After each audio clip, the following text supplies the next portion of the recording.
Hi friends, welcome back to exam academy tutorial channel. First time channel visit చేస్తున్నట్లయితే subscribe the exam academy tutorial అండి.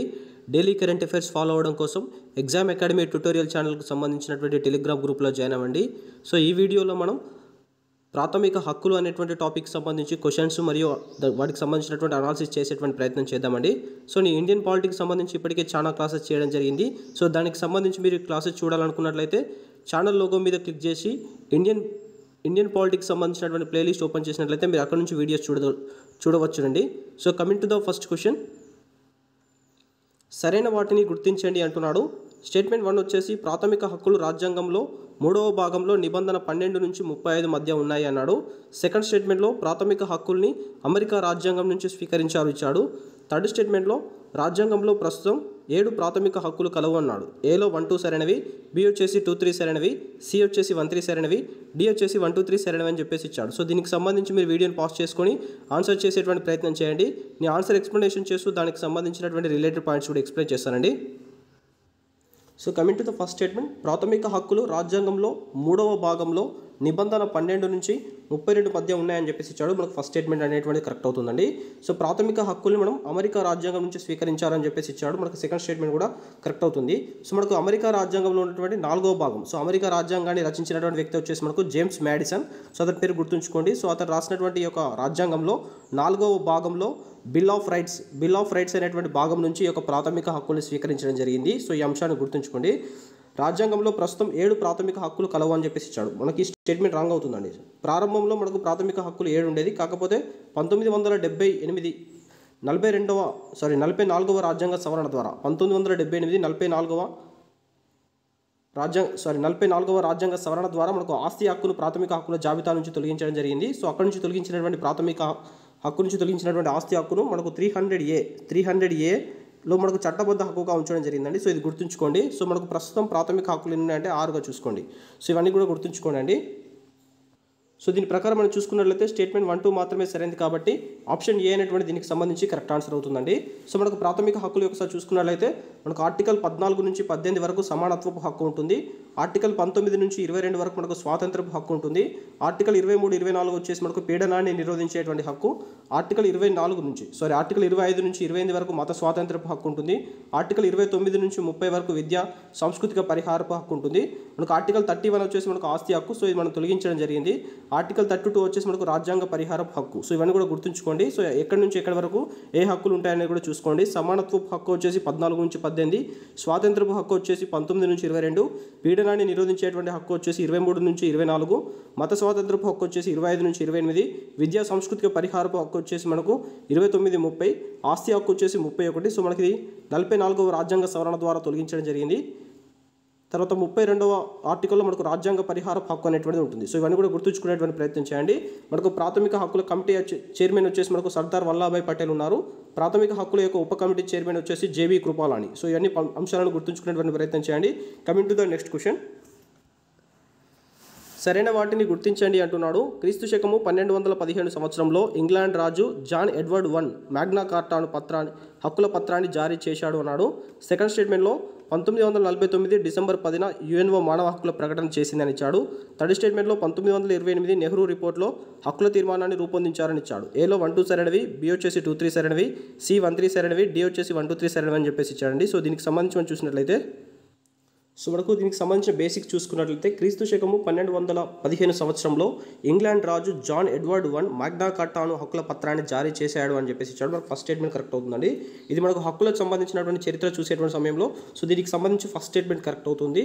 So Magna కార్టా అంటే ఏంటంటే మనకు Magna అంటే పెద్దది, కార్టా అంటే శాసనం అనేటువంటి అర్థం వస్తుంది, పెద్ద శాసనం అనేటువంటి అర్థం వస్తుందండి. ఇది గుర్తుంచుకోండి. సెకండ్ స్టేట్మెంట్లో 1949 డిసెంబర్ 10న యుఎన్ఓ మానవ హక్కుల ప్రకటన చేసిందని చెప్పేసి ఇచ్చాడు. మనకు సెకండ్ స్టేట్మెంట్ రాంగ్ అవుతుంది. సో మనకి ఇయర్ చూసుకోండి 1948. సో 1948 డిసెంబర్ 10న యుఎన్ఓ మానవ హక్కుల ప్రకటన చేయడం జరిగింది. ఇందులో మనకు 30 హక్కులను గుర్తించడం జరిగిందండి. 30 హక్కులను మనకు ఈ యొక్క దీనిలో గుర్తించడం జరిగింది. సో ఇది గుర్తుంచుకోండి. 1928లో మనకు మోతీలాల్ నెహ్రూ, సో ఇక్కడ మనకు మోతీలాల్ నెహ్రూ అని తీసుకోండి. 1928లో నెహ్రూ రిపోర్ట్లో హక్కుల యొక్క తీర్మానాన్ని రూపొందించారని చెప్పేసి ఇచ్చాడు. మనకు థర్డ్ స్టేట్మెంట్ కరెక్ట్ అవుతుందండి. సో ఇక్కడ మనకు ఇచ్చినటువంటి హక్కుల తీర్మానంలో 19 రకాల హక్కులను ఇందులో గుర్తించడం జరిగింది. సో ఇది కూడా గుర్తుంచుకోండి. సో దీని ప్రకారం మనకు 1, 3 మాత్రమే సరైనది కాబట్టి ఆప్షన్ సి అనేటువంటి దీనికి సంబంధించి కరెక్ట్ ఆన్సర్ అవుతుందండి. హక్కుల యొక్క చరిత్ర మనం ఒకసారి చూసుకున్నట్లయితే 1217 సంవత్సరంలో మనకు జాన్ ఎడ్వర్డ్ తీసుకొచ్చినటువంటి మ్యాగ్నా కార్టా ఇంపార్టెంట్. అదేవిధంగా మనకు 1685లో మనకు బిల్ ఆఫ్ రైట్స్, ఇంగ్లాండ్కి సంబంధించినటువంటి బిల్ ఆఫ్ రైట్స్ ఇంపార్టెంట్ చూసుకోండి. అదేవిధంగా మనకు 1789లో బిల్ ఆఫ్ రైట్స్, అమెరికాకు సంబంధించినటువంటి బిల్ ఆఫ్ రైట్స్లో కూడా మనకు హక్కుల యొక్క ప్రస్తావన వచ్చింది. అదేవిధంగా మనకు 1789లో ఫ్రెంచ్ హక్కుల ప్రకటన, మనకు స్వేచ్ఛా సమానత్వము సౌభ్రాతృత్వం అనేటువంటి అంశాలు కూడా మనకు ఫ్రెంచ్ హక్కుల ప్రకటనలో భాగంగా తీసుకురావడం జరిగింది. అదేవిధంగా మనకు 1917 మనకు రష్యా హక్కుల ప్రకటన వచ్చింది. ఇందులో మనకు సామాజిక ఆర్థిక రాజకీయ న్యాయాలకు సంబంధించి హక్కుల యొక్క ప్రస్తావన చేయడం జరిగిందండి. సో ఇవన్నీ కూడా గుర్తుంచుకోండి. 1685లో బిల్ ఆఫ్ రైట్స్ ఇంగ్లాండ్కి సంబంధించి, 1789 బిల్ ఆఫ్ రైట్స్ అమెరికాకు సంబంధించి, 1789 మనకు ఫ్రెంచ్ హక్కుల ప్రకటన స్వేచ్ఛా సమానత్వం సౌభ్రాతృత్వము, 1917లో మనకు రష్యా హక్కుల ప్రకటన సామాజిక ఆర్థిక రాజకీయ న్యాయాలకు సంబంధించినటువంటి హక్కుల యొక్క ప్రస్తావన మనకు చరిత్ర ప్రకారం వస్తుందండి. ఇవన్నీ కూడా గుర్తుంచుకోవాల్సి ఉంటుంది. సో భారతదేశ చరిత్రకు సంబంధించి హక్కుల ప్రస్తావన చూసుకున్నట్లయితే మనకు 1895 సంవత్సరంలో మనకు స్వరాజ్ బిల్లు అనేటువంటి దాంట్లో మనకు హక్కుల యొక్క ప్రస్తావన తొలిసారిగా మనకు తిలక్ గారు తీసుకురావడం జరిగింది హక్కుల ప్రస్తావన. తర్వాత వచ్చేసి మనకు 1911 సంవత్సరంలో మనకు జరిగినటువంటి జాతీయ కాంగ్రెస్ సమావేశం, కలకత్తాలో జరిగినటువంటి జాతీయ కాంగ్రెస్ సమావేశంలో హక్కుల తీర్మానాన్ని ఆమోదించడం జరిగింది. అదేవిధంగా మనకు 1922లో గాంధీజీ రాసినటువంటి యంగ్ ఇండియా పత్రికలో కూడా మనకు హక్కుల యొక్క ప్రస్తావన రావడం జరిగింది. అదేవిధంగా 1925లో మనకు అన్బిసెంట్ రాసినటువంటి కామన్వెల్త్ బిల్లులో కూడా మనకు హక్కుల యొక్క ప్రస్తావన ఉంది. అదేవిధంగా మనకు 1928 నెహ్రూ రిపోర్ట్లో కూడా మనకు హక్కుల యొక్క ప్రస్తావన తీసుకురావడం జరిగింది. సో ఇందులో భాగంగా మనకు 19 రకాల హక్కులను కూడా గుర్తించడం జరిగింది. సో వీటిని ఆధారంగా చేసుకొని మనకు రాజ్యాంగంలో 7 హక్కులను తీసుకురావడం జరిగింది. కాకపోతే ప్రస్తుతం ప్రాథమిక హక్కులు 6గా ఉన్నాయి. ఇవన్నీ కూడా గుర్తుంచుకోవాల్సి ఉంటుందండి. సో దీనికి సంబంధించి కరెక్ట్ ఆన్సర్ వచ్చేసి మనకు ఆప్షన్ సి అనేటువంటిది అవుతుంది. Coming to the next question అండి. సరైన వాటిని గుర్తించండి అంటున్నాడు. ఆర్టికల్ 12 రాజ్యం యొక్క నిర్వచనం తెలుపుతుంది అన్నాడు. సెకండ్ స్టేట్మెంట్లో అజయ్ సహాయ్ వర్సెస్ ఖాలిద్ ముజీబ్ యొక్క కేసులో సుప్రీంకోర్టు రాజ్యం యొక్క సమగ్ర నిర్వచనం తెలిపింది అన్నాడు. థర్డ్ స్టేట్మెంట్లో సహకార సంఘాలు BCCI board of cricket control of India అనేటువంటిది రాజ్య పరిధి కిందికి వస్తాయి అన్నాడు. ఏలో 1-2 సరైనవి, B-2-3 సరైనవి, C-1-3 సరైనవి, D-1-2-3 సరైనవి అని చెప్పేసి ఇచ్చాడండి. సో దీనికి సంబంధించి మనం చూసినట్లయితే ఫస్ట్ స్టేట్మెంట్ చూసినట్లయితే ఆర్టికల్ 12 మనకు రాజ్యం యొక్క నిర్వచనం తెలుపుతుందని చెప్పేసి ఇచ్చాడు. మనకు ఫస్ట్ స్టేట్మెంట్ కరెక్ట్ అవుతుందండి. సో మనకు ఆర్టికల్స్ 12 నుంచి 35 వరకు ప్రాథమిక హక్కులు ఉంటాయి కదా. సో 12వ ఆర్టికల్ వచ్చేసి మనకు రాజ్యం యొక్క నిర్వచనం తెలుపుతుంది. ఫస్ట్ స్టేట్మెంట్ కరెక్ట్ అవుతుందండి. అజయ్ సహాయ్ వర్సెస్ ఖాలిద్ ముజీబ్ యొక్క కేసులో సుప్రీంకోర్టు రాజ్యం యొక్క సమగ్ర నిర్వచనాన్ని తెలిపిందని చెప్పేసి ఇచ్చాడు. మనకు సెకండ్ స్టేట్మెంట్ కూడా కరెక్ట్ అవుతుందండి. సో సహకార సంఘాలు BCCI రాజ్యం పరిధి కిందికి వస్తాయి అని చెప్పేసి ఇచ్చాడు. మనకు ఈ థర్డ్ స్టేట్మెంట్ రాంగ్ అవుతుందండి. సో మనకు సహకార సంఘాలు కావచ్చు, BCCI అనేటువంటి మనకు రాజ్యం పరిధి కిందికి రావు. సో ఇవి గుర్తుంచుకోండి. సో దీని ప్రకారం 1-2 సరైనవి కాబట్టి ఆప్షన్ ఏ అనేటువంటి దీనికి సంబంధించి కరెక్ట్ ఆన్సర్ అవుతుందండి. సో మనకు రాజ్యం యొక్క నిర్వచనంలో వచ్చేటువంటి అంశాలు ఏంటంటే మనకు కేంద్ర ప్రభుత్వం అంటే పార్లమెంట్ అనేటువంటిది రాజ్యం పరిధి కిందికి వస్తుంది. అదేవిధంగా రాష్ట్ర ప్రభుత్వం శాసనసభ అనేటువంటిది మనకు రాజ్యం పరిధి కిందికి వస్తుంది. అదేవిధంగా ఇతర అధికార సంస్థలు కూడా మనకు రాజ్యం పరిధి కిందికి వస్తాయి. కాబట్టి ఇతర అధికార సంస్థలు ఏవి రాజ్యం పరిధి కిందికి వస్తాయి అనేటువంటి విషయం మనకు ఆర్టికల్ 12 అనేటువంటిది చెప్పలేదు. సో దానికి సంబంధించి మనకు అజయ్ సహాయ్ వర్సెస్ ఖాలిద్ ముజీబ్ కేసు 1982లో వచ్చినటువంటి ఈ కేసులో మనకు సుప్రీంకోర్టు ఏది రాజ్యం పరిధి కిందికి వస్తుంది, ఏది రాజ్యం పరిధి కిందికి రాదు అనేటువంటి అంశాన్ని ప్రస్తావించుతూ మనకు సమగ్రమైనటువంటి రాజ్యం యొక్క నిర్వచనం ఇవ్వడం జరిగింది. సో అందులో భాగంగా రాజ్యం పరిధి కిందికి వచ్చేటువంటి అంశాలు ఏంటంటే రాజ్యాంగంచే ఏర్పాటు చేయబడినటువంటి సంస్థలు ఏవైతే ఉంటాయో అవన్నీ కూడా రాజ్యం పరిధి కిందికి వస్తాయి. అదేవిధంగా మనకు చట్టబద్ధంగా ఏర్పాటు చేయబడినటువంటి సంస్థలన్నీ కూడా మనకు రాజ్యం పరిధి కిందికి వస్తాయి.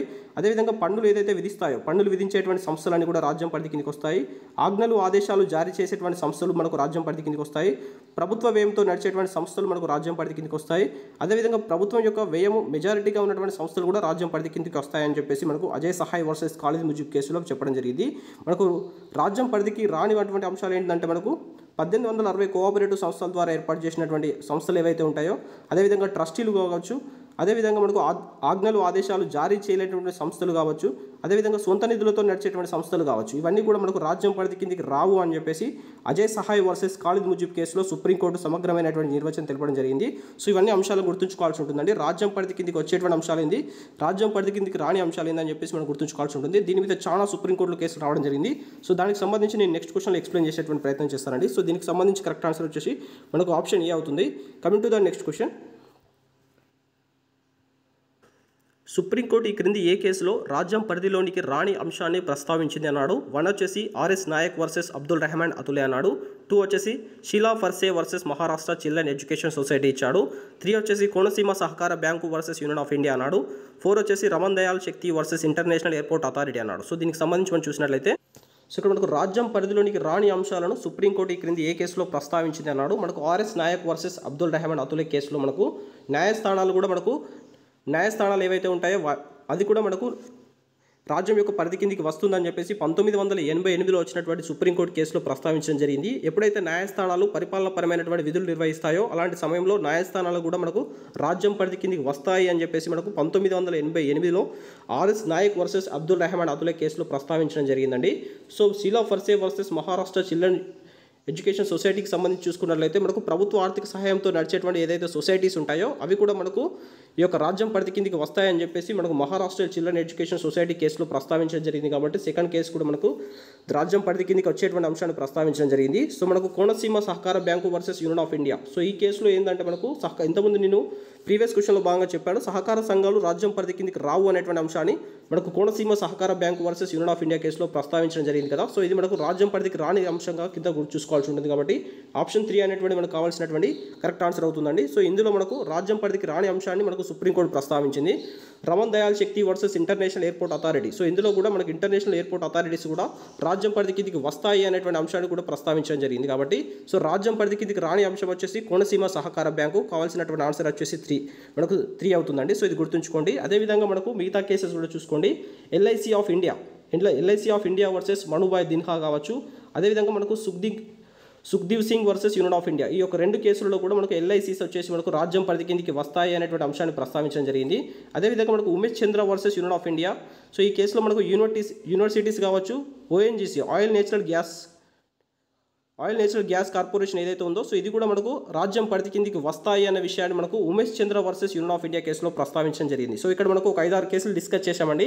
సో ఏ అంశం రాజ్యం పరిధి కిందికి వస్తుంది, ఏ అంశం రాజ్యం పరిధి కిందికి రాదు అనేటువంటి అంశం సుప్రీంకోర్టు యొక్క కేసులలో భాగంగా ప్రస్తావించడం జరిగింది. కాబట్టి సో ఇక్కడ గుర్తుంచుకునేటువంటి ప్రయత్నం చేయండి ఈ కేసులన్నింటినీ కూడా.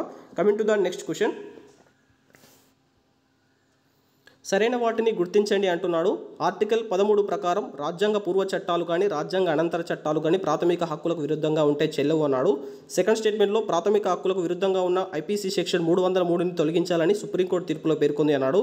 థర్డ్ స్టేట్మెంట్లో ఆర్టికల్ 13 ప్రకారం న్యాయస్థానాలకు న్యాయ సమీక్ష అధికారం కల్పించబడింది అన్నాడు. ఏలో 1-2 సరైనవి, B-2-3 సరైనవి, C-1-3 సరైనవి, D-1-2-3 సరైనవి అని చెప్పేసి ఇచ్చాడండి. సో దీనికి సంబంధించి మనం చూసినట్లయితే సో మన ప్రీవియస్ క్వశ్చన్లో మనం ఆర్టికల్ 12కు సంబంధించిన సమాచారం, దాని మీద సుప్రీంకోర్టు కేసులకు సంబంధించినటువంటి సమాచారం చూడడం జరిగింది. సో ఇందులో మనం ఆర్టికల్ 13కి సంబంధించి చూసినట్లయితే ఆర్టికల్ 13 ప్రకారం మనకు రాజ్యాంగ పూర్వ చట్టాలు కానీ రాజ్యాంగ అనంతర చట్టాలు కానీ ప్రాథమిక హక్కులకు విరుద్ధంగా ఉంటే చెల్లవు అనేటువంటి అంశం మనకు ఉంటుంది. కాబట్టి ఫస్ట్ స్టేట్మెంట్ కరెక్ట్ అవుతుందండి. సో మనకి ఇందులో 13లో 1 ఉంటుంది. 13(1) ఏమని ఉంటుందంటే రాజ్యాంగ పూర్వ చట్టాలు ప్రాథమిక హక్కులు విరుద్ధంగా ఉంటే చెల్లవు అని ఉంటుంది. మనకు 13లో 2 వచ్చేసి రాజ్యాంగ అనంతర చట్టాలు ప్రాథమిక హక్కులకు విరుద్ధంగా ఉంటే చెల్లవు అని ఉంటుంది.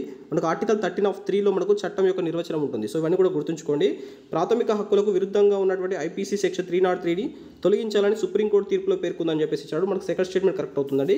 సో దీని యొక్క కేసు వచ్చేసి మనకి ఏంటంటే మితూ వర్సెస్ పంజాబ్ కేసులో మనకు ఐపీసీ సెక్షన్ 303 అనేటువంటిది ప్రాథమిక హక్కులకు విరుద్ధంగా ఉంది, దాన్ని తొలగించాలని చెప్పేసి కేసు పడుతుంది. సో దానికి సంబంధించి ఆ కేసులో భాగంగా ఐపీసీ సెక్షన్ 303ని తొలగిస్తారండి. సో ఇక్కడ మనకి ఏంటంటే ఐపీసీ సెక్షన్ 302 గుర్తుంచుకోవాలి, ఐపీసీ సెక్షన్ 303 చూసుకోవాల్సి ఉంటుందండి.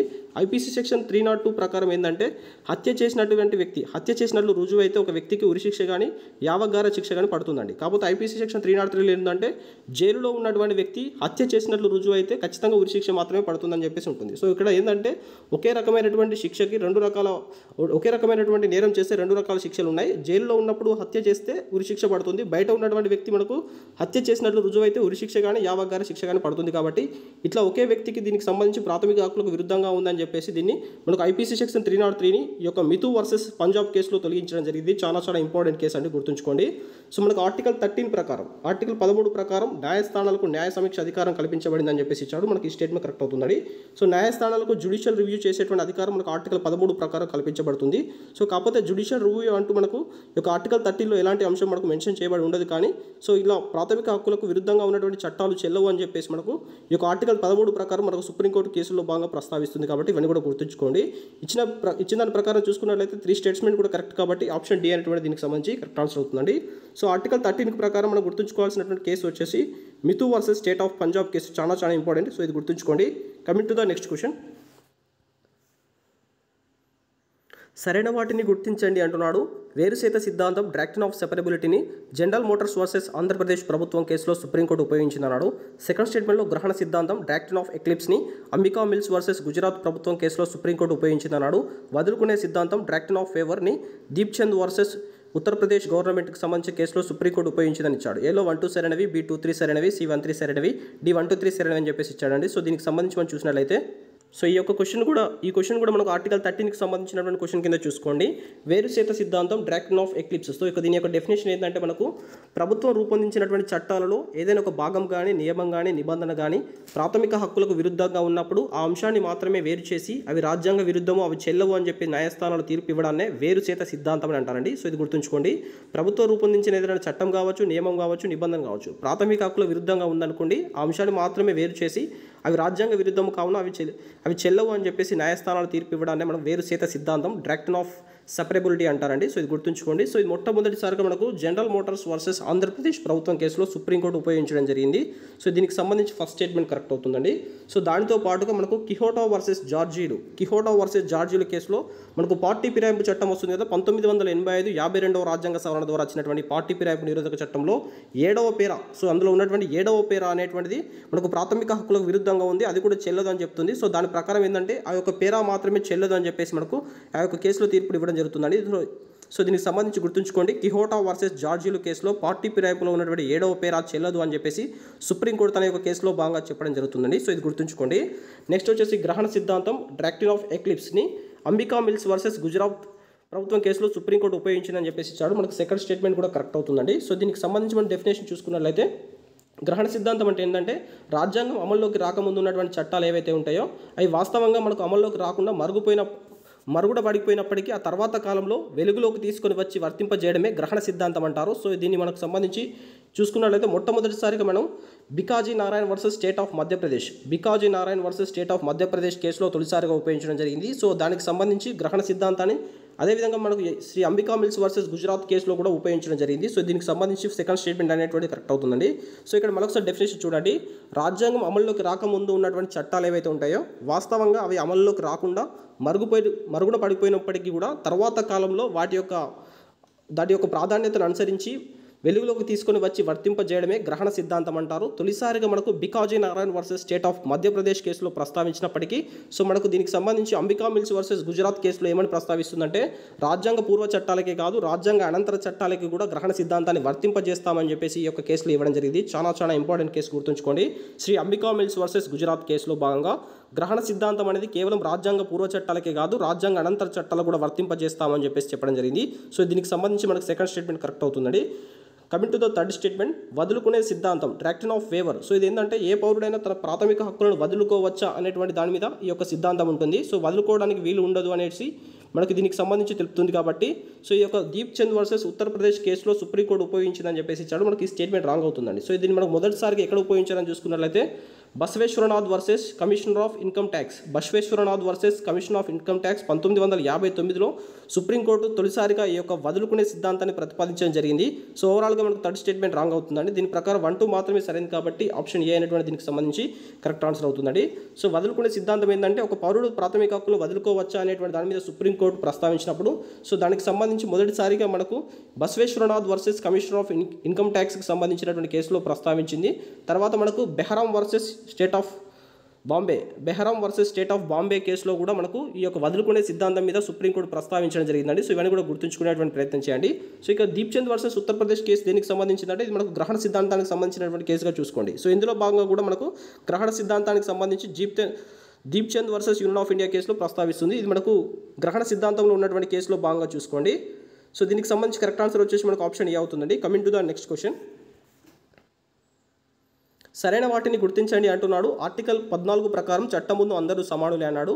సెకండ్ స్టేట్మెంట్లో చట్టం ముందు అందరూ సమానులే అనేటువంటి అంశాన్ని అమెరికా నుంచే స్వీకరించారన్నాడు.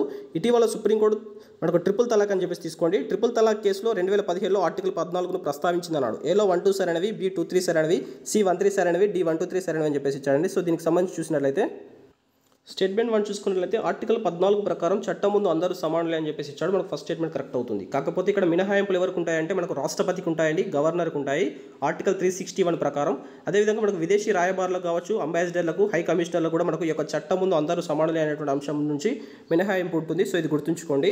చట్టం ముందు అందరూ సమానులే అనేటువంటి అంశాన్ని మనకు అమెరికా నుంచి స్వీకరించామని చెప్పేసి ఇచ్చాడు. మనకి ఈ స్టేట్మెంట్ రాంగ్ అవుతుందండి. సో ఇది మనకి ఎక్కడి నుంచి తీసుకున్నాం అంటే బ్రిటన్ నుంచి తీసుకోవడం జరిగింది. మనకు సమన్యాయ పాలన అనేటువంటి అంశము మనకు ఏవి డేసీ ప్రతిపాదించినటువంటి ద లా ఆఫ్ కాన్స్టిట్యూషన్, ఏవి డేసీ ప్రతిపాదించినటువంటి ద లా ఆఫ్ కాన్స్టిట్యూషన్ అనేటువంటి అంశంలో భాగంగా సమన్యాయ పాలన అనేటువంటి అంశం నుంచి మనకు ఈ యొక్క అంశాన్ని తీసుకోవడం జరిగింది. సో ఇది మనకు బ్రిటన్ నుంచి తీసుకున్నటువంటి అంశంగా చూసుకోండి. మనకు సెకండ్ స్టేట్మెంట్ రాంగ్ అయిపోతుంది. సో ఇటీవల సుప్రీంకోర్టు మనకు ట్రిపుల్ తలాక్ అని కేసు తీసుకోండి. ట్రిపుల్ తలాక్ కేసు 2015లో సుప్రీంకోర్టు ఆర్టికల్ 14ను ప్రస్తావించిందని చెప్పేసి ఇచ్చాడు. మనకి ఈ స్టేట్మెంట్ రైట్ అవుతుందండి. సో మనకి ట్రిపుల్ తలాక్ కేసులో భాగంగా చట్టం ముందు అందరూ సమానులే కాబట్టి సో ఈ యొక్క కేసుకు సంబంధించి ప్రస్తావనలో భాగంగా ఆర్టికల్ 14ను మనకు సుప్రీంకోర్టు ప్రస్తావించింది. సో ఇది గుర్తుంచుకోండి. మనకు ఆర్టికల్ సో దీనికి సంబంధించి మనం చూసుకున్నట్లయితే 1 3 సరైనవి కాబట్టి ఆప్షన్ సి అనేటువంటి దీనికి సంబంధించి కరెక్ట్ ఆన్సర్ అవుతుందండి. సో మనకు చట్టం ముందు అందరూ సమానులే అనేటువంటి దానికి సంబంధించి మనకు సుప్రీంకోర్టు కేసులు చూసుకున్నట్లయితే మనకు Chittaranjan Lal versus union of India 1950 కేసులో మనకు ఈ యొక్క ప్రస్తావన మనకు సుప్రీంకోర్టు చేయడం జరిగింది. అదేవిధంగా మనకు Ramesh Thapar versus union of India కేసులో భాగంగా ప్రస్తావిస్తూ చట్టం ముందు అందరూ సమానులే అనేటువంటి అంశంతో బదులుగా చట్టం చేత అందరికీ సమాన సంరక్షణ అనేటువంటి అంశాన్ని ప్రస్తావించింది. సో ఇందులో భాగంగానే మనకు సో ఇక్కడ చట్టం చేత సమాన సంరక్షణ అనేటువంటి అంశం మనకు అమెరికా నుంచి తీసుకున్నటువంటి అంశంగా చూసుకోండి. ఇది ఎక్కడ వచ్చిందంటే మనకు Ramesh Thapar versus union of India కేసులో భాగంగా ప్రస్తావించడం జరిగింది. సో ఇది గుర్తుంచుకోండి, చాలా ఇంపార్టెంట్ కేసు అండి. సో ఇక్కడ మనకు చట్టం ముందు అందరూ సమానులే అనేటువంటి అంశం మనం బ్రిటన్ నుంచి తీసుకున్నప్పటికీ చట్టం చేత అందరికీ సమాన సంరక్షణ కల్పించబడుతుంది అనేటువంటి ప్రస్తావిస్తూ అమెరికా అంశాన్ని మనకు Ramesh Thapar versus union of India కేసులో ప్రస్తావించడం జరిగింది. అదేవిధంగా మనకు ఇటీవల వచ్చినటువంటి Subramaniam versus union of India case 2021లో వచ్చింది. సో ఇందులో కూడా మనకు ఎన్నికల హామీలు మేనిఫెస్టోలకు సంబంధించినటువంటి అంశంలో భాగంగా Subrahmanyam versus union of India కేసులో కూడా మనకు ఈ యొక్క ఆర్టికల్ 14ను ప్రస్తావిస్తూ చట్టం ముందు అందరూ సమానులే, ఇక్కడ ఎన్నికల హామీల యొక్క విషయంలో కావచ్చు, మేనిఫెస్టోలోని యొక్క వాటి అంశాలలో భాగంగా మనకి యొక్క Subrahmanyam versus union of India కేసులో భాగంగా ఈ యొక్క అంశాలన్నింటినీ కూడా ప్రస్తావించడం జరిగింది. సో ఇవన్నీ కూడా గుర్తుంచుకోండి. సో మనకు ఆర్టికల్ 14 వచ్చేసి రాజ్యాంగ మౌలిక స్వరూపంలో అంతర్భాగం అని చెప్పినటువంటి కేసు వచ్చేసి మనకు M Nagaraju versus union of India, చాలా ఇంపార్టెంట్ కేసు అండి. మనకు ఈ ఆర్టికల్ 14 వచ్చేసి మౌలిక స్వరూపంలో అంతర్భాగం అని చెప్పేసి క్రింది ఏ కేసులో తెప్పిందని చూసుకున్నట్లయితే M Nagaraju versus union of India case 2006లో వచ్చినటువంటి సుప్రీంకోర్టు యొక్క కేసులో భాగంగా సో ఈ యొక్క అంశాన్ని ప్రస్తావించడం జరిగింది. మనకు ఆర్టికల్ 14 వచ్చేసి మౌలిక స్వరూపంలో అంతర్భాగం అని చెప్పడం జరిగిందండి. సో ఇక్కడ గుర్తుంచుకోండి, ఆర్టికల్ 14, ఆర్టికల్ 19, ఆర్టికల్ 21. సో ఇవి ఈ 3 ఆర్టికల్స్ని మనం కలిపేసి మనకు గోల్డెన్ ట్రయాంగిల్ అని చెప్పేసి అంటారండి. చాలా ఇంపార్టెంట్ అంశం గుర్తుంచుకోండి. ఆర్టికల్ 14, ఆర్టికల్ 19, ఆర్టికల్ 21 మనం గోల్డెన్ ట్రయాంగిల్ అని చెప్పేసి అంటారు. సో ఇవి గుర్తుంచుకోండి. Coming to the next question, సరైన వాటిని గుర్తించండి అంటున్నాడు. ఆర్టికల్ 15(4) విద్యా సంస్థలో ఎస్సీ ఎస్టీలకు కల్పించే రిజర్వేషన్లను నీవు వివక్షతగా భావించరాదు అని ఇచ్చాడు. ఆర్టికల్ 15(5)లో విద్యా సంస్థల్లో ఓబీసీలకు కల్పించే రిజర్వేషన్స్ను నీవు వివక్షతగా భావించరాదని ఇచ్చాడు. మనకు థర్డ్ స్టేట్మెంట్లో ఆర్టికల్ 15(6)లో విద్యా సంస్థల్లో ఎకనామికల్ వీకర్ సెక్షన్స్కి కల్పించే రిజర్వేషన్స్ నీవు వివక్షతగా భావించరాదని ఇచ్చాడు. ఏలో 1 2 సరైనవి, B 2 3 సరైనవి, C 1 3 సరైనవి, D 1 2 3 సరైనవి అని చెప్పేసి ఇచ్చాడండి. సో దీనికి సంబంధించి మనం చూసినట్లయితే సో మనం ఆర్టికల్ 15కు సంబంధించినటువంటి అంశాలు ఒకసారి చూసుకున్నట్లయితే మనకు ఆర్టికల్ 15(4)లో విద్యా సంస్థలో ఎస్సీ ఎస్టీలకు కల్పించే రిజర్వేషన్లను నీవు వివక్షతగా భావించరాదని చెప్పేసి ఇచ్చాడు. మనకు ఫస్ట్ స్టేట్మెంట్ కరెక్ట్ అవుతుంది. సో 15(4)లో మనకు ఉన్నటువంటి అంశాన్ని మనకు 1వ రాజ్యాంగ సవరణ ద్వారా 1951వ సంవత్సరంలో చేర్చడం జరిగింది. సో ఇట్లా ఎస్సీ ఎస్టీలకు కల్పించే రిజర్వేషన్ల మీద సుప్రీంకోర్టుల కేసులో భాగంగా మనకు వచ్చినటువంటి కేసులో మనకు Shankari Prasad versus union of India case కావచ్చు, Champakadorai Rajan versus union of India కేసులో సుప్రీంకోర్టు ప్రస్తావిస్తూ ఎస్సీ ఎస్టీలకు కల్పించే రిజర్వేషన్లను నువ్వు వివక్షతగా భావించరాదు అనేటువంటి అంశాన్ని ప్రస్తావించడం జరిగింది. సో మనకు 15(4) మీద వచ్చినటువంటి 2 కేసులు గుర్తుంచుకోండి. Shankari Prasad versus union of India కావచ్చు, Champakadorai Rajan versus union of India case కావచ్చు. ఈ 2 కేసులు కూడా మనకు ఆర్టికల్ 15(4) మీద వచ్చినటువంటి కేసులుగా చూసుకోండి. మనకు 1951 1వ రాజ్యాంగ సవరణ ద్వారా ఈ యొక్క అంశాలను చేర్చడం జరిగిందండి. Coming to the second statement, article 15(5)లో మనకు విద్యా సంస్థల్లో ఓబీసీలకు కల్పించేటువంటి రిజర్వేషన్లను వివక్షతగా భావించరాదని చెప్పేసి ఇచ్చాడు. మనకు సెకండ్ స్టేట్మెంట్ కూడా కరెక్ట్ అవుతుంది. సో ఈ యొక్క అంశాన్ని మనకు 93వ రాజ్యాంగ సవరణ ద్వారా 2006 సంవత్సరంలో చేర్చడం జరిగింది. ఓబీసీలకు 27% రిజర్వేషన్ కల్పిస్తూ ఈ యొక్క అంశాన్ని చేర్చడం జరిగిందండి. సో దీని మీద కూడా మనకు వచ్చినటువంటి సుప్రీంకోర్టు కేసు వచ్చేసి Ashok Kumar Thakur versus union of India కేసులో భాగంగా సుప్రీంకోర్టు ప్రస్తావిస్తూ ఓబీసీలకు కల్పించేటువంటి రిజర్వేషన్లను నువ్వు వివక్షతగా భావించరాదు, ఇది రాజ్యాంగ విరుద్ధం ఏమీ కాదు అని చెప్పేసి మనకు ఈ యొక్క కేసులో భాగంగా ప్రస్తావించడం జరిగింది. సో మనకు థర్డ్ స్టేట్మెంట్లో చూసుకున్నట్లయితే ఆర్టికల్ 15(6) సో ఇది మనకి ఏంటంటే ఎకనామికల్ వీకర్ సెక్షన్స్కి కల్పించేటువంటి రిజర్వేషన్లను వివక్షతగా భావించరాదు అని చెప్పేసి ఇచ్చాడు. మనకు థర్డ్ స్టేట్మెంట్ కూడా కరెక్ట్ అవుతుందండి. సో ఇది మనకు 2019 103వ రాజ్యాంగ సవరణ ద్వారా ఈ యొక్క అంశాన్ని మనకు రాజ్యాంగంలో చేర్చడం జరిగింది. సో దీని మీద కూడా చాలా కేసెస్ మనకు పడడం జరిగింది. దానిలో భాగంగా సుప్రీంకోర్టు ప్రస్తావిస్తూ దీనికి సంబంధించి ఎకనామికల్ వీకర్ సెక్షన్స్కి కూడా రిజర్వేషన్లు కల్పించడం వివక్షతగా నువ్వు భావించరాదు, ఇది రాజ్యాంగ విరుద్ధమేమీ కాదు అని చెప్పేసి చాలా కేసుల్లో ప్రస్తావిస్తూ వచ్చిందండి. సో ఇవన్నీ కూడా గుర్తుంచుకోవాల్సి ఉంటుంది. దీనికి ఇచ్చినటువంటి 3 స్టేట్మెంట్స్ కూడా కరెక్ట్ కాబట్టి ఆప్షన్ డి అనేటువంటి దీనికి సంబంధించి కరెక్ట్ ఆన్సర్ అవుతుందండి. సో ఇక్కడ ఇచ్చినటువంటి 3 ఆర్టికల్స్ చాలా ఇంపార్టెంట్. వీటితో పాటుగా మనకు 15(1) కూడా చూసుకోండి. 15(1)లో మనకి ఏముంటుందంటే కులము, మతము, వర్గ, స్త్రీ పురుష జన్మత ఆధారంగా ఏ వ్యక్తి పట్ల వివక్షత చూపరాదు అని చెప్పేసి ఉంటుంది. 15(2)లో ఏంటంటే మనకు ప్రజా ఉపయోగకరమైనటువంటి ప్రదేశాలు ఏవైతే ఉంటాయో ప్రదేశాలందరికీ కూడా సమాన అవకాశాలు కల్పించాలి. మనకి ఏదైతే బహిరంగ ప్రదేశాలు ఉంటాయి కదా, ప్రజా ఉపయోగకరమైనటువంటి ప్రదేశాలందరికీ కూడా సమాన అవకాశాలు కల్పించాలని చెప్పేసి 15(2)లో ఉంటుంది. సో 15(3)లో మనకి ఏముంటుందంటే స్త్రీలకు మరియు పసిపిల్లలకు కల్పించేటువంటి అవకాశాలను వివక్షతగా భావించరాదని చెప్పేసి ఉంటుంది. సో ఇవి గుర్తుంచుకోండి, ఇవి మనకు మౌలిక రాజ్యాంగంలో ఉన్నాయి. సో మనకు మౌలిక రాజ్యాంగంలో కాకుండా వచ్చినటువంటి ఆర్టికల్ వచ్చేసి 15(4) కావచ్చు, 15(5), 15(6) వచ్చేసి మనకు రాజ్యాంగ సవరణ ద్వారా చేర్చబడినటువంటి అంశాల కింద చూసుకోండి. భారతదేశంలో మనకి ఏంటంటే రక్షిత వివక్షత అనేటువంటి కనిపిస్తుందండి. వివక్షతను ఏదైతే మనకు కల్పించినటువంటి రక్షణ అనేటువంటిది ఉంటుందో దాన్ని వివక్షతగా భావించరాదు అనేటువంటి అంశం మనకు భారత రాజ్యాంగంలో కనిపిస్తుంది. కాబట్టి సో ఈ యొక్క అంశాలన్నిటి కూడా గుర్తుంచుకునేటువంటి ప్రయత్నం చేయండి. Coming to the next question, సరైన వాటిని గుర్తించండి అంటున్నాడు. ఆర్టికల్ 16(4)లో ప్రభుత్వ ఉద్యోగాలలో ఎస్సీ ఎస్టీలకు ప్రమోషన్లలో రిజర్వేషన్లు కల్పించవచ్చు అని ఇచ్చాడు. సెకండ్ స్టేట్మెంట్లో ఆర్టికల్ 16(5)లో ప్రభుత్వ ఉద్యోగాలలో ఓబీసీలకు కల్పించే రిజర్వేషన్ల గురించి తెలుపుతుందన్నాడు. ఆర్టికల్ 16(6)లో మనకు ప్రభుత్వ ఉద్యోగాలలో ఎకనామికల్ వీకర్ సెక్షన్స్కి కల్పించే రిజర్వేషన్ గురించి తెలుపుతుందని ఇచ్చాడు. ఏలో 1-2 సరైనవి, B-2-3 సరైనవి, C-1-3 సరైనవి, D-1-3 సరైనవి అని చెప్పేసి ఇచ్చాడు. సో దీనికి సంబంధించి చూసినట్లయితే సో మనకు ఆర్టికల్ 16(4)లో ప్రభుత్వ ఉద్యోగాలలో ఎస్సీ ఎస్టీలకు కల్పించేటువంటి ప్రమోషన్లలో రిజర్వేషన్ల గురించి తెలుపుతుందని చెప్పేసి ఇచ్చాడు. మనకు ఫస్ట్ స్టేట్మెంట్ కరెక్ట్ అవుతుందండి. సో ఇది మనకి ఎప్పుడు చేర్చారంటే 1995 77వ రాజ్యాంగ సవరణ ద్వారా ఎస్సీ ఎస్టీలకు ప్రమోషన్లలో కూడా రిజర్వేషన్లు అనేటువంటి అంశాన్ని చేర్చడం జరిగింది. సో దీని మీద మనకు M Nagaraju versus union of India case వచ్చేసి 2002లో రావడం జరిగింది. M Nagaraju versus union of India కేసులో మనకు సుప్రీంకోర్టు ప్రస్తావిస్తూ ఎస్సీ ఎస్టీలకు ప్రమోషన్లలో రిజర్వేషన్ కల్పించడాన్ని నువ్వు వివక్షతగా భావించరాదు, ఇది రాజ్యాంగ విరుద్ధం కాదు అని చెప్పేసి ఈ యొక్క కేసులో ప్రస్తావించడం జరిగింది. ఇది గుర్తుంచుకోండి. సో మనకు ఆర్టికల్ 16(5) సో ఇందులో మనకి ఏంటంటే ప్రభుత్వ ఉద్యోగాలలో ఓబీసీలకు కల్పించే రిజర్వేషన్ల అంశాన్ని గురించి తెలుపుతుందని చెప్పేసి ఇచ్చాడు. మనకి స్టేట్మెంట్ రాంగ్ అవుతుందండి. సో ఇది మనకి ఎక్కడ ఉంటుందంటే 16(4)లో ఉంటుంది. 16(4)లో మనకు ప్రభుత్వ ఉద్యోగాలలో ఓబీసీలకు కల్పించేటువంటి రిజర్వేషన్ గురించి ఉంటుంది. సో మనకి ఇక్కడ 16(5)లో ఏముంటుందంటే ఏ మతానికి చెందినటువంటి ఉద్యోగాలను ఆ యొక్క మతాల వారికి మాత్రమే కల్పించాలని చెప్పేసి ఉంటుందండి. సో ఇందులో భాగంగా మనకు మదరసాలు అయితే హిందువులకు కల్పించాలని చెప్పేసి ఉంటుంది. మనకు ముస్లింలకు సంబంధించినటువంటి వక్ఫ్ బోర్డులలో ఉద్యోగాలను వాళ్ళకి మాత్రమే కేటాయించాలని చెప్పేసి ఈ యొక్క అంశం ఆధారంగా ఉంటుంది. అంటే ఏ మతానికి చెందిన ఉద్యోగాలని ఆ మతానికి వాడికి కేటాయించాలనేటువంటి అంశము 16(5)లో ఉంటుంది. సో ఇది గుర్తుంచుకోండి. సో దీని ప్రకారం సెకండ్ స్టేట్మెంట్ రాంగ్ అవుతుంది. మనకు 16(6)లో మనకు ప్రభుత్వ ఉద్యోగాలకు సంబంధించినటువంటి దాంట్లో ఎకనామికల్ వీకర్ సెక్షన్స్కి కల్పించే రిజర్వేషన్ గురించి తెలుపుతుందని చెప్పేసి ఇచ్చాడు. మనకు థర్డ్ స్టేట్మెంట్ రైట్ అవుతుందండి. సో మనకు 2019 103వ రాజ్యాంగ సవరణ ద్వారా ఎకనామికల్ వీకర్ సెక్షన్స్కి 10% రిజర్వేషన్ కల్పిస్తూ మనకు చట్టం చేయడం జరిగింది. 103వ రాజ్యాంగ సవరణ కింద చూసుకోండి. సో దీని ప్రకారం మనం చూసుకున్నట్లయితే 1-3 మాత్రమే సరైనది కాబట్టి ఆప్షన్ సి అనేటువంటి దీనికి సంబంధించి కరెక్ట్ ఆన్సర్ అవుతుందండి. సో దీనికి సంబంధించినటువంటి మౌలిక రాజ్యాంగంలో ఉన్నటువంటి ఆర్టికల్స్ ఒకసారి చూసుకున్నట్లయితే మనకు ఆర్టికల్ 16(1)లో ఏముంటుందంటే ఏ వ్యక్తిని సమాన అవకాశాల నుంచి నిరాకరింపరాదు అని చెప్పేసి ఉంటుంది. ఆర్టికల్ 16(2)లో మనకి ఏముంటుందంటే 8 రకాల వివక్షతల నుంచి రద్దు చేయాలని చెప్పేసి ఉంటుంది. మనకు 16(3)లో మనకి ఏంటంటే ఎస్సీ ఎస్టీలకు కల్పించేటువంటి రిజర్వేషన్స్ గురించి ఉంటుంది. మనకు 16(4)లో మనకి ఏంటంటే ఓబీసీలకు కల్పించేటువంటి రిజర్వేషన్లను నువ్వు వివక్షతగా భావించరాదని చెప్పేసి ఉంటుందండి. సో ఇవన్నీ కూడా చూసుకోండి. మనకు 16(4)లో ఉన్నటువంటి ఓబీసీలకు కల్పించేటువంటి రిజర్వేషన్లు వివక్షతగా భావించరాదు అని చెప్పేసి ఉంటుంది. సో ఇందులో భాగంగా మనకు సుప్రీంకోర్టుల కేసులో భాగంగా Indira Sawhney versus union of India case వస్తుందండి. సో దీనిలో భాగంగా ఓబీసీలకు 27% రిజర్వేషన్ కల్పించడం రాజ్యాంగ విరుద్ధమేమీ కాదు, సో దాన్ని వివక్షతగా భావించరాదు అని చెప్పేసి మనకు ఈ యొక్క కేసులో భాగంగా ప్రస్తావించడం జరుగుతుంది. చాలా ఇంపార్టెంట్ కేసు అండి. Indira Sawhney versus union of India కేసులో భాగంగా ఓబీసీలకు 27% రిజర్వేషన్ కల్పించడాన్ని మనకు సుప్రీంకోర్టు ప్రస్తావిస్తూ దానికి సంబంధించి నువ్వు వివక్షతగా భావించరాదు, రాజ్యాంగ విరుద్ధమేమీ కాదు అని చెప్పేసి ప్రస్తావిస్తుందండి. సో ఇది గుర్తుంచుకోండి. అదేవిధంగా మనకు 16(4)B కూడా ఉంటుందండి. 4Aతో పాటు 4B ఉంటుంది. ఇదేంటంటే బ్యాక్లాగ్ పోస్టులు ఏదైతే ఉంటాయో సో వాటిని వారికే కేటాయిస్తూ ఉంచడాన్ని నువ్వు వివక్షతగా భావించరాదని చెప్పేసి ఉంటుంది. మనకు ఒక నోటిఫికేషన్ వచ్చినప్పుడు కొన్ని పోస్టులు అనేటువంటివి మనకు ఏదైతే రిజర్వేషన్ చేసినటువంటి పోస్టులు బ్యాక్లాగ్ పోస్టులు ఉంటాయి కదా, సో మళ్ళీ అదే నెక్స్ట్లో వచ్చేటువంటి నోటిఫికేషన్లో ఆ బ్యాక్లాగ్ పోస్టులు అదే కమ్యూనిటీకి కేటాయించడాన్ని నువ్వు వివక్షతగా భావించరాదు అని చెప్పేసి 16(4)Bని మనకు 81వ రాజ్యాంగ సవరణ ద్వారా చేర్చడం జరిగిందండి. 2000 సంవత్సరంలో 81వ రాజ్యాంగ సవరణ ద్వారా 16(4)B అంశాన్ని కూడా చేర్చడం జరిగింది. ఇది మనకు బ్యాక్లాగ్ పోస్టులకు సంబంధించిందిగా చూసుకోండి.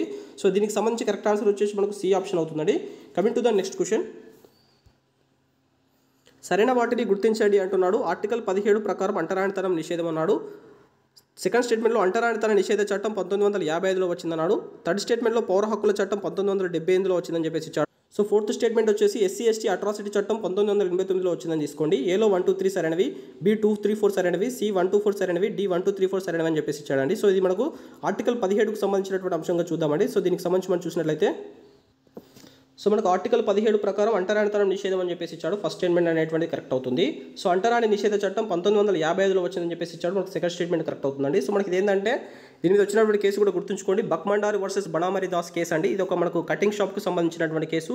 సో ఇందులో భాగంగా నేను దళితులకు కటింగ్ చేయను అనేటువంటి అంశం మీద కేసు ప్రస్తావిస్తే సుప్రీంకోర్టు దానిలో భాగంగా మనకు కేంద్ర ప్రభుత్వం చర్యలు తీసుకోవాలి వీటి అంశాల మీద అన్నప్పుడు అంటరానితన నిషేధ చట్టాన్ని కేంద్ర ప్రభుత్వం 1955లో తీసుకొచ్చింది. సో దీని యొక్క కేసు వచ్చేసి బక్మండారి వర్సెస్ బనామరి దాస్ గుర్తుంచుకోండి. సో మనకు నెక్స్ట్ వచ్చేసి థర్డ్ స్టేట్మెంట్లో పౌర హక్కుల చట్టం 1978లో వచ్చిందని చెప్పేసి ఇచ్చాడు. మనకి స్టేట్మెంట్ రాంగ్ అవుతుందండి. మనకి ఎప్పుడు వచ్చిందంటే 1976లో రావడం జరిగింది. సో దీనికి కూడా ఒక చరిత్ర, దీనికి సంబంధించినటువంటి ఒక కేసు కూడా చూసుకోవాల్సి ఉంటుందండి. ఇదేంటంటే మనకు Appa Lingare versus state of Karnataka case. So ఇందులో భాగంగా మనకి ఏంటంటే ఈ అప్పా లింగారే అనేటువంటి వ్యక్తి ఎవరైతే మనకు అంటరానితనం నిషేధం అన్నారో దానికి సంబంధించినటువంటి అంటరాని వారి యొక్క లిస్ట్ ఇవ్వమని చెప్పేసి అడుగుతాడు. సో అందులో భాగంగా ఒకవేళ లిస్ట్ ఇట్లా ప్రభుత్వం ప్రొవైడ్ చేసినట్లయితే దానికి సంబంధించి ప్రభుత్వమే వారిని అంటరాని వారిగా గుర్తించినట్లు అవుతుంది కాబట్టి సో అప్పుడు ఆ యొక్క అంటరానితన నిషేధ చట్టాన్ని మార్పు చేస్తూ పౌర హక్కుల చట్టంగా మార్చడం జరిగింది. ఇది 1976లో మనకు చేయడం జరిగిందండి. 1975లో ఈ యొక్క కేసు వచ్చిందండి. Appa Lingare versus state of Karnataka case. ఇది గుర్తుంచుకోండి, చాలా ఇంపార్టెంట్ కేసు అండి. సో దాని యొక్క కేసు ఆధారంగానే మనకు పౌర హక్కుల చట్టం అనేటువంటి మార్పు చేయడం జరిగింది. నెక్స్ట్ వచ్చేసి SC/ST అట్రాసిటీ చట్టం 1989లో వచ్చిందని చెప్పేసి ఇచ్చాడు. మనకి ఈ స్టేట్మెంట్ కూడా కరెక్ట్ అవుతుంది. సో దీనికి కూడా ఒకటి చూసుకున్నట్లయితే 1985లో మనకు కారంచేడు సంఘటన దళితులపై దాడి జరుగుతుంది కదా. సో దాన్ని ఆధారంగా చేసుకుని SC/ST అట్రాసిటీ చట్టం 1989లో తీసుకురావడం జరిగింది. సో దీని ప్రకారం 1, 2, 4 సరైనవి కాబట్టి ఆప్షన్ సి అనేటువంటి దీనికి సంబంధించి కరెక్ట్ ఆన్సర్ అవుతుందండి. సో ఇక్కడి వరకు నేను ఆర్టికల్ 17 వరకు నేను విశ్లేషణ చేయడం జరిగింది. సో మనకు ఆర్టికల్ 18కి సంబంధించి నేను క్వశ్చన్ తీసుకోలేదండి. దీనికి సంబంధించి ఇక్కడ ఎక్స్ప్లెయిన్ చేస్తాను చూడండి.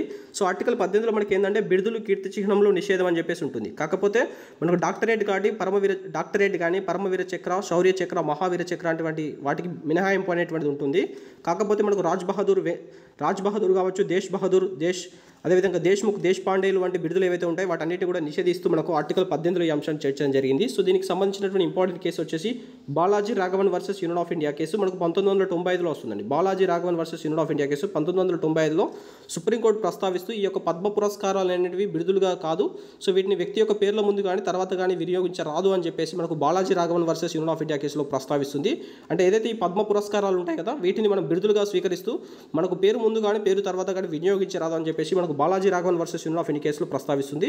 సో ఇక్కడి వరకు మనం ఒక ఆర్టికల్ 18 వరకు వాటికి ఉన్నటువంటి అంశాలకు సంబంధించి క్వశ్చన్స్ అనాలిసిస్ చేయడం జరిగింది. ఫస్ట్ టైం ఛానల్ విజిట్ చేస్తున్నట్లయితే subscribe the exam academy tutorial channel. Thank you అనండి.